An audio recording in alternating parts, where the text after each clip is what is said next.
Masih bersama Kompas Petang, Saudara. Setelah disebut-sebut akan melapor ke Kompolnas usai Bareskrim menyatakan ijazah Jokowi asli, pihak penuding ijazah palsu Jokowi, Roy Suryo, mengakui tim pembela ulama dan aktivis atau TPUA akan melapor atau membuat laporan itu. Menurut Roy, TPUA akan meminta Kompolnas mengawasi cara kerja Bareskrim usai pihaknya meminta gelar perkara khusus terbuka atas dugaan ijazah palsu Presiden ke-7 Joko Widodo. Gelar perkara khusus terbuka yang dimaksud yakni dengan mengundang pihak pelapor dan terlapor sekaligus memberi akses kepada wartawan. Roy sendiri mengaku dirinya hanya berstatus sebagai ahli yang membantu TPUA dalam mengusut kasus ijazah Jokowi.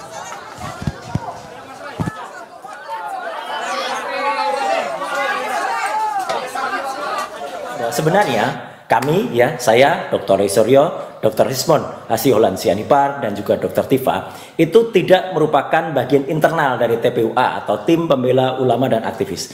Tapi kami adalah pihak yang terkait, pihak ahli yang diminta untuk membantu pelaporan TPUA kemarin ke Bareskrim Mabes Polri. TPUA kemudian kemarin menyampaikan surat kepada Karo Wasisdik, Kepala Biro Wasisdik atau pengawas penyidikan di Mabes Polri, untuk membuka kembali penyelidikan itu dan juga atau laporan Dumas itu, dan kemudian menyelenggarakan yang namanya gelar perkara khusus terbuka. Terbuka itu apa? Ini sesuai dengan Perkap, sesuai dengan peraturan Kapolri. Gelar perkara itu harus disaksikan oleh kedua belah pihak, bahkan disaksikan secara terbuka oleh wartawan, oleh semua pihak, sehingga bisa nilai benar atau tidaknya. Jadi sekali lagi kami mendukung semua pihak, termasuk pelaporan nanti dari TPUA kepada Kompolnas, kemudian kepada pihak-pihak lain yang mungkin diperlukan. Presiden ke-7 Joko Widodo menanggapi santai ancaman Roy Suryo yang akan melapor ke Kompolnas usai Bareskrim menyatakan ijazahnya asli. Roy akan melapor penyidik Bareskrim yang sudah melakukan uji laboratorium ijazah SMA dan perguruan tinggi milik Jokowi yang tidak transparan.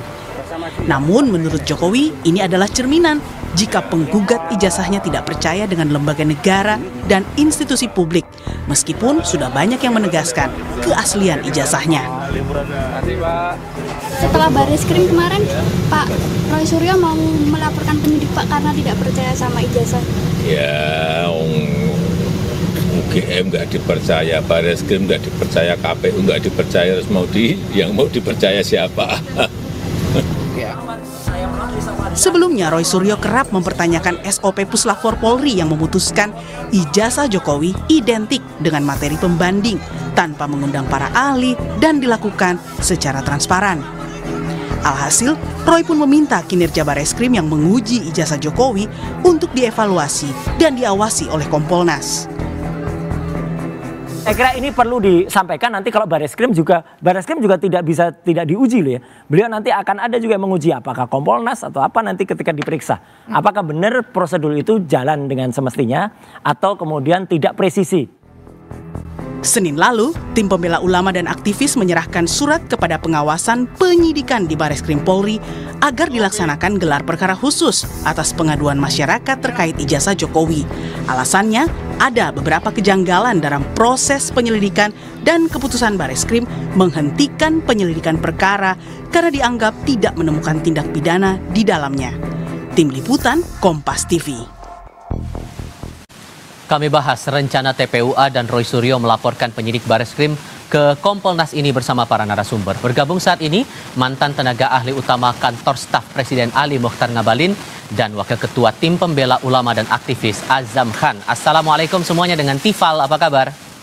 Hei Tifal, waalaikumsalam warahmatullahi wabarakatuh. Terima kasih sudah bergabung bersama kami. Bung Roy sudah mengadu ke Komnas HAM karena dugaan kriminalisasi, Bang Azam. Dan sekarang TPUA bareng dengan Bung Roy akan mengadu ke Kompolnas terhadap penyidik Bareskrim. Emang mau ngejar apa lagi sih, Bang Azam? Tidak ada yang dikejar, tentu ini kan masalah keadilan ya, namanya keadilan itu ya sampai dimanapun ya kan. Kita akan mencoba untuk membangun itu semua, gitu loh ya.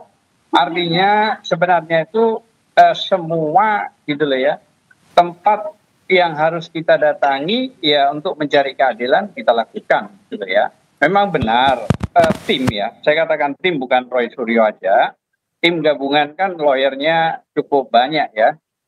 itu akan juga mendatangi semua, gitu loh ya. Artinya bukan cuma tadi Komnas HAM yang sudah kita datangi, kita beritahukan, gitu loh ya. Karena situasi ini terjadi begini, termasuk juga Kompolnas, gitu loh ya.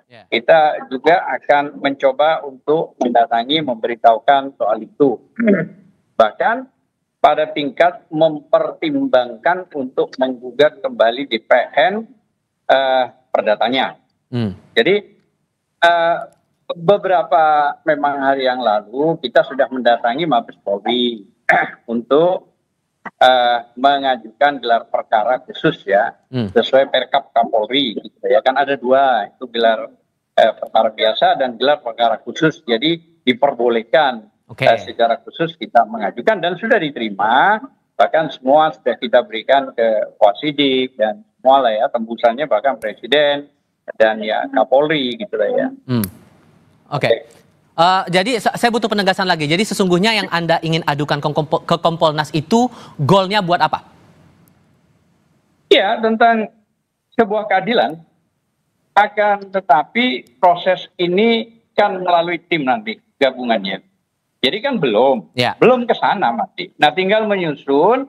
Saya tidak juga menjustifikasi sekarang ini apa, tapi yang jelaskan soal masalah ketimpangan apa yang begitu cepat ya diumumkan oleh Mabes Polri soal masalah identik. Padahal identik itu kan tergantung identiknya kalau sama KW ya sama KW kan begitu. Kalau identiknya sama yang asli ya harus diserahkan dan itu pun juga harusnya kalau sesuai Perkap itu kan kalau barang bukti itu kan disimpan tidak boleh dikembalikan. Gitu ya. Tapi kan fakta itu berbeda. Bang Abalin, kalau menurut Anda niat untuk mengadukan ke Kompolnas dan Komnas HAM ini beralasan tidak menurut Anda? Ya, yang paling pokok sebetulnya itu sekarang adalah Bang Azam ya, ini ahlan wa sahlan, harus kabarkan kepada teman-teman mempersiapkan segala hal-hal yang terkait dengan apa yang menjadi laporan terhadap pencemaran nama baik, fitnah dan macam-macam. Itu aja sebetulnya. Jadi kalau hari ini kemudian ke Komnas HAM, kemudian ke Habib Rizik, kemudian ke toko-toko sana, toko-toko sini dan lain-lain, itu namanya tidak siap. Jadi sekarang begini Zam, ingat baik-baik ini. Kan sekarang karena Pak Jokowi itu merasa dia difitnah, dia kredibilitasnya sebagai seorang tokoh di Republik ini dihina, dihujat, dicaci maki, maka sekarang beliau kan melaporkan tuh ke polisi. Maka teman-teman harus mempersiapkan itu. Apa yang menjadi tuntutan, kemudian bagian yang mempertanggungjawabkan itu. Jadi kalau begini cara kawan-kawan ke Komnas HAM, ke toko ini, ke sana, kemari, itu nanti penilaiannya tidak bagus. Itu juga sebabnya kenapa kita harus memenuhi undangan Kompas TV atau teman-teman. Kenapa? Karena saya terus terang ingin mengatakan bahwa ini kan sudah terjadi efek kebenaran ilusi ini. Kebohongan yang berulang-ulang itu menjadi kebenaran. Kasihan masyarakatnya. Bayangkan, indikator politik Indonesia itu kemarin melakukan survei, itu kan 66 sekian persen loh. Yang tidak percaya kalau Jokowi, Presiden ke-7 itu melakukan pemalsuan atas ijazahnya. Dan menurut Anda bukti apa yang selama ini tidak kuat dibuktikan oleh teman-teman TPUA?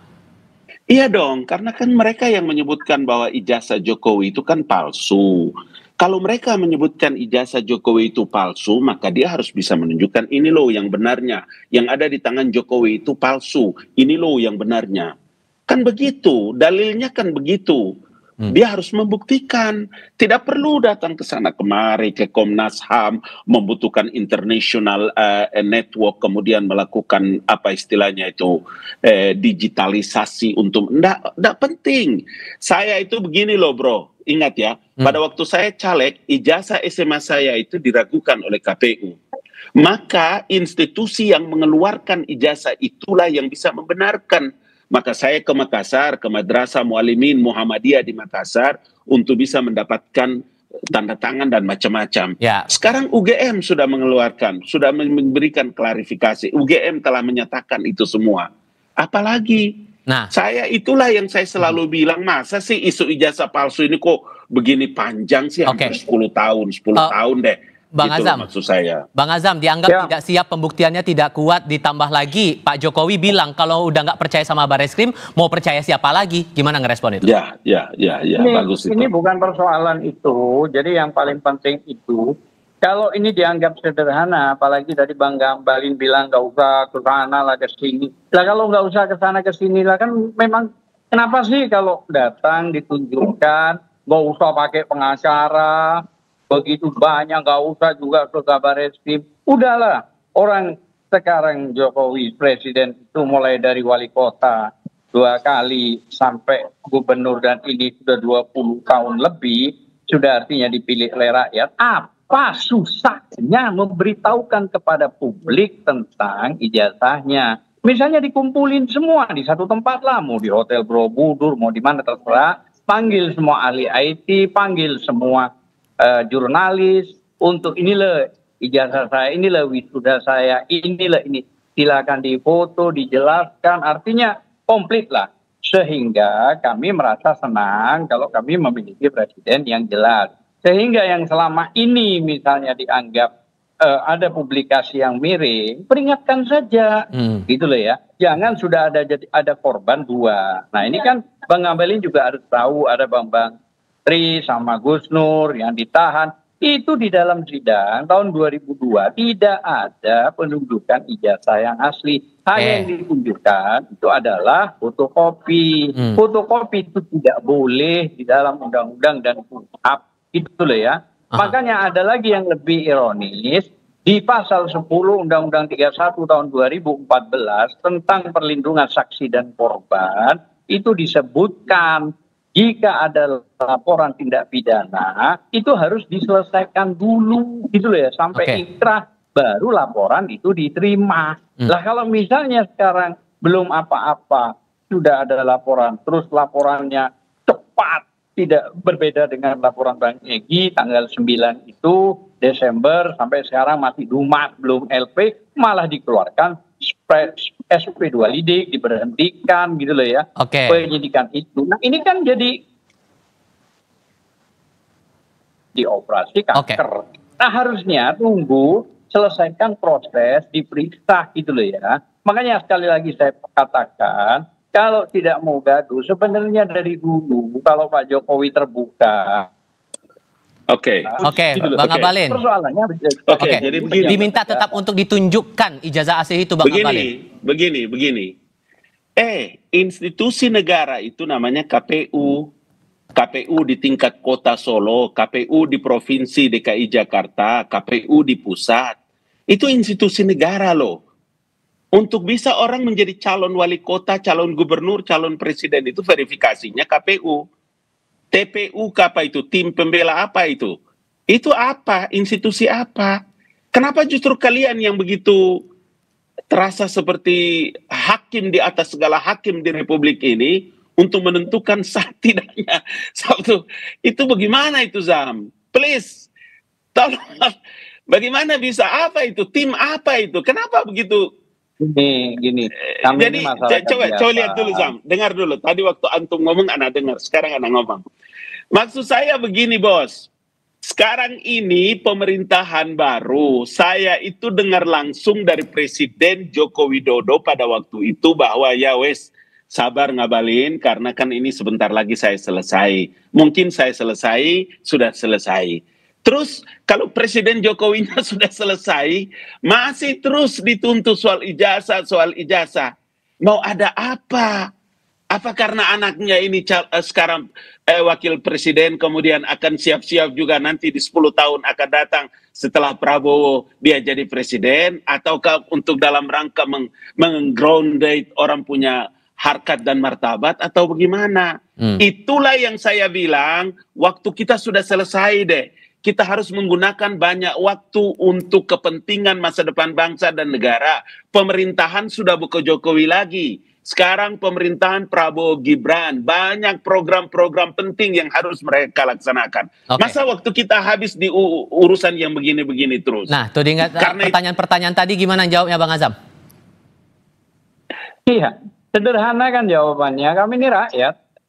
Undang-Undang nomor 1, Undang-Undang pasal 1 ayat 2 itu udah tinggi. Itu yang harus dipahami dulu. Nah, kalau rakyat meminta, kenapa sih kok ribet gitu loh? Oh, nggak ada yang ribet kok ini. Gitu loh. Kalau semua misalnya di KPU, di ini. Lah kalau ada misalnya rakyat yang komponennya itu kurang yakin karena memang para ahli yang sudah diajukan secara ilmiah ini bahwa itu nggak benar, maka yang langsung ajak seharusnya Pak Jokowi itu melakukan kebijakan. Panggil semua pihak, ayo saya tunjukkan apa beratnya. Coba, kan nggak berat. Cuma nunjukin ijazah, panggil semua ahli, panggil semua media. Nah, kalau sudah terbukti benar gak ada masalah, peringatkan orang itu. Dan kalau perlu juga mau diproses, proses silakan. Gitu ya. Nah, keterbukaan ini penting. Sebentar Bang, ini kan hak otoritas saya. Tadi Abang bilang jangan, ya sudah saya mau bicara. Makanya saya mau minta izin. Tahan dulu Bang. Oke Bang. Jadi nggak ada masalah sebenarnya. Kalau ini ternyata baik, benar, ya sudah, is oke gitu loh. Nah kalau perang begini, akhirnya kan terjadi, masa iya sih mantan presiden yang dipilih rakyat, mulai dari wali kota, gubernur sampai presiden 2 kali, sekarang rakyatnya begini, terus kira-kira tanda kutip ya, mau mengkriminalisasi, loh apa nih kok ada alasan? Loh buktinya pada saat dipanggil, klarifikasi undangan itu ada pasal yang tidak mungkin dilakukan, pasal 32, 35 itu ITE itu nggak ada itu kan penekanan secara kriminalisasi. Kalau memang ini mengarah kepada pencemaran nama baik, yaitu fitnah, cukup di pasal 310, 311, kalaupun mau ITE pasal 27 cukup, bertarunglah di dalam sidang di situ. Tapi saya sekali lagi sangat menyayangkan seandainya dari awal Pak Jokowi itu membuka secara terbuka dan luar biasa, saya kira nggak sampai sebegininya loh. Itu alasan kenapa kemudian didorong gelar perkara khusus dan terbuka Bang Abalin. Itu beralasan tidak? Itu karena ada penghentian, karena ada penghentian penyelidikan yang masih berproses dan kita sudah ajukan 4-5 orang saksi yang ini diperiksa di Mabes Polri dan 7 video. Saya kasih, itu semua sudah ada. Silakan Bang Abalin. Orang itu kalau diteliti ijazahnya, saya tidak tahu ya apakah Pak Jokowi ini mau calon presiden lagi atau ada persyaratan apa lagi ya sehingga mereka ini ragu atau harus meminta keabsahan ijazah. Kan sudah selesai. Wali kotanya sudah selesai, gubernurnya sudah selesai, presidennya sudah selesai. Ada urusan apa lagi ini? Apakah kalau Gibran itu tidak jadi wakil presiden sekarang kira-kira masih nggak ya? Itu pertanyaan besar loh. Karena sesuatu yang tidak masuk akal. Institusi negara sekali lagi yang namanya Komisi Pemilihan Umum yang punya kewenangan melakukan verifikasi itu sampai lolos menjadi wali kota, menjadi gubernur, menjadi presiden 2 periode. Apalagi ini dengan Jokowi sekarang. Please, hey, orang semua bingung loh apa urusannya nih dengan TPPU, TPP apa segala macam ini. Apa urusannya? Kenapa ini menjadi bulan-bulanan? 10 tahun loh, saya kan bilang loh, isu ijazah ini 10 tahun beliau sejak jadi presiden. Mungkin ya karena jadi presiden, jadi kepentingan politik, kemudian serang-serang ijazah sana, ijazah sini, iyalah, oke lah, nggak apa-apa. Diam-diam pada waktu itu, Jokowi nggak ini. Begitu berhenti jadi presiden, masih juga. Hey, apa ini? Ada urusan apa ini sebetulnya? Apa karena target-target 2029 masih jauh kan? Masih jauh. Please, nggak usah dulu masuk ke wilayah. Aduh, sayang sekali deh. Sehingga kesian rakyatnya, Pak. Rakyatnya kesian. Waktu kita begitu habis banyak. Berkali-kali saya bilang, duit berapa banyak sudah habis itu, bro. Akhi, al-afu minnat. Maka Bang Azam, caci makian tidak berhenti kepada sosok Joko Widodo itu. Bang Azam, gitu kalau begitu singkat saja yang Anda harapkan tindak lanjut seperti apa dari Kompolnas kalau begitu? Singkat saja. Ya. Oke, yang pertama gini, bahwa Pak pejabat negara ya, sesuai Kepres 30 diangkat ya menjadi dewas dana tara ya, 11 triliun kurang lebih ya. Dan itu sesuai putusan MK 105 dalam kurung 22 PUU 22 tahun 2024 bahwa boleh dikritik pejabat negara, pemerintah maupun korporasi dan kelompok orang. Artinya apa? Artinya memang tidak ada yang pantas untuk dilaporkan karena dia masih pejabat negara, digaji negara cukup besar gitu ya. Nah, kalau soal masalah Kompolnas kan belum, masih dalam proses.